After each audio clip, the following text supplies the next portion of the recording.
Mrs Adeel, मैंने आपको कहा था कि इस बात का ख़ास ख्याल रखिएगा कि इन्हें किस बात की टेंशन ना हो। इनकी कंडीशन बिल्कुल ठीक नहीं है। ये लगता है कि आप लोग मेरी इंस्ट्रक्शन फॉलो नहीं कर रहे।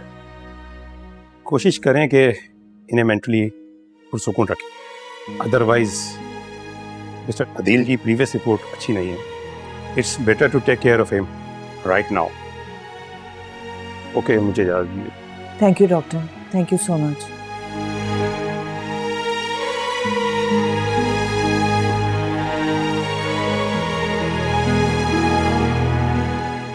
या अल्लाह, मैं क्या करूं, कैसे अदील को समझाऊं। बेटी की परेशानी इनके दिल का रोग बनती जा रही है। अपना बना के तुमने छोड़ ही देना है, सच्चे वादे करके तुमने तोड़। अम्मी, आपने क्यों ऐसे इंसान से प्यार किया जिसको रिश्तों की कोई कदर ही नहीं, मेरी परछाई, जिसने आपके जाते ही आपको और आपसे जुड़े रिश्तों को भूलने में वक्त ही नहीं लगाया और अपनी एक अलग दुनिया बसा ली, और ऐसी बसाई कि अपनी औलाद को भी भूल गई। आज तो इन्होंने हद ही कर दी। मेरी माँ जैसी खाला जान की इन्होंने इतनी बेइज्जती की, इसके लिए मैं इनको कभी माफ नहीं करूंगी। खाला जान इतने बड़े दिल की है कि अभी भी उनका ख्याल करते हुए वो मुझे अपने साथ नहीं लेकर गई, लेकिन मैं अपनी खाला जान की इंसल्ट कभी बर्दाश्त नहीं करूंगी और ना ही इनको इसके लिए कभी माफ करूंगी, कभी नहीं।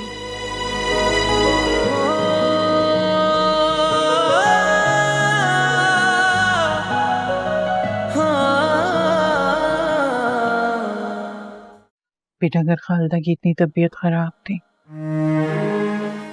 तो कम से कम हमें फोन ही कर दिया होता।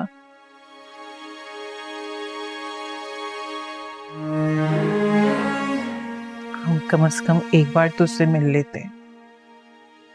क्या बताती खाला, उन्होंने मुझे बताया ही नहीं था कि उन्हें कैंसर है,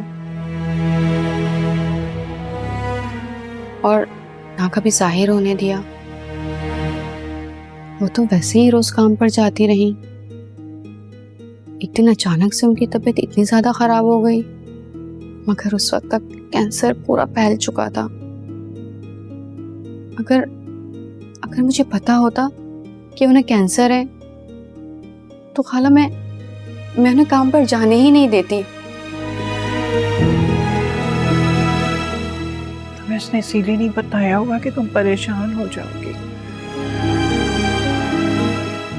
हमें ही फोन कर दिया हो तो उसने हमें ही बता देती।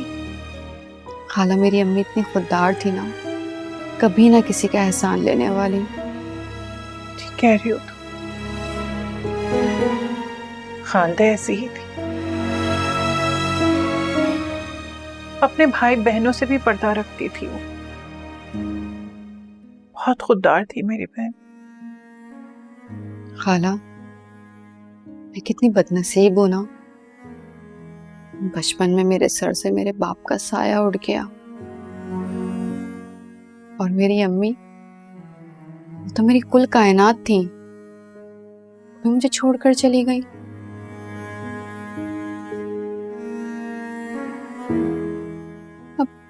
अब मैं ऐसी जिंदगी जीकर क्या करूंगी खाला, मेरा अपना तो कोई भी नहीं है। बस बेटा, जो होना था वो तो हो गया। अब बस सिर्फ सब्र ही कर सकती हो। और तुम बिल्कुल अकेली नहीं हो, हम सब तुम्हारे साथ हैं।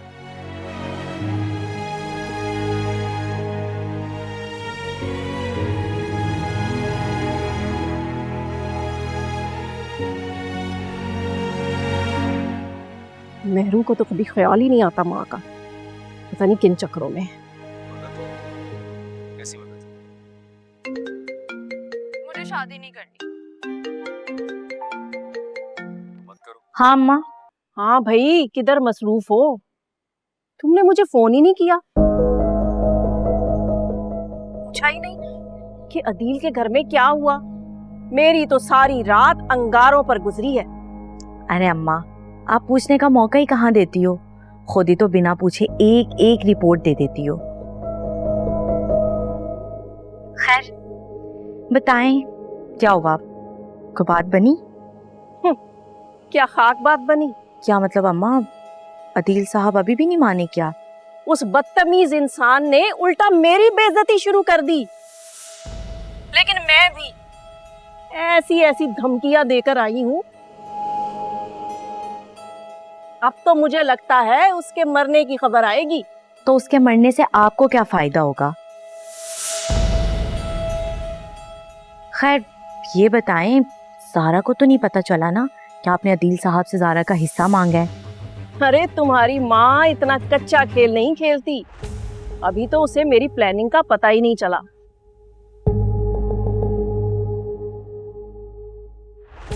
लेकिन जब अदील गुस्से में मुझे अनाप शनाप कह रहा था तो वहां ज़ारा आ गई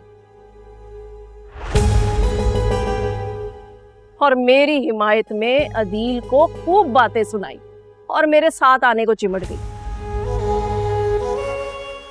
फिर मैंने अपनी कस्में देकर उसको रोका वहां। क्यों अम्मा? जब आपको वहां से कुछ मिलना ही नहीं तो ज़ारा को वहां क्यों छोड़कर आई है ऐश करने के लिए?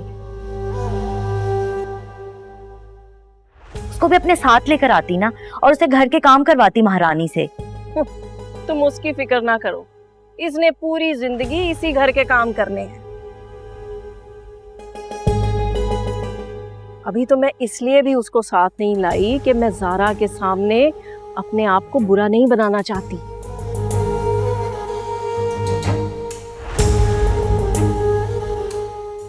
जरा सोचो, इतनी बेइज्जती के बाद भी मैं ज़ारा को उधर छोड़कर आ गई हूँ उसके बाप के पास, तो उसे तो यही लगेगा ना कि मैं कितनी अजीम हूँ और उसका बाप कितना बुरा इंसान है।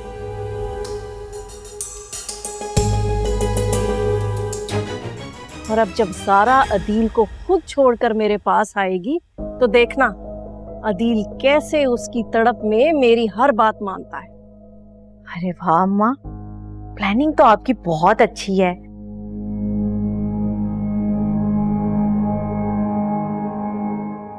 वैसे काफी होशियार हो गई हो आप भी। याद रखना मेहरू, इंसान को मोहब्बत नहीं नफरत ज्यादा होशियार बनाती है।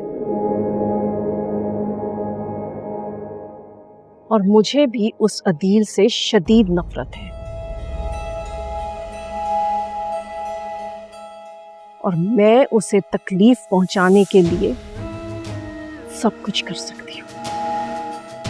चलो दुआ करती हूँ कि जो सब आपने सोचा है अल्लाह करे सब वैसा ही हो।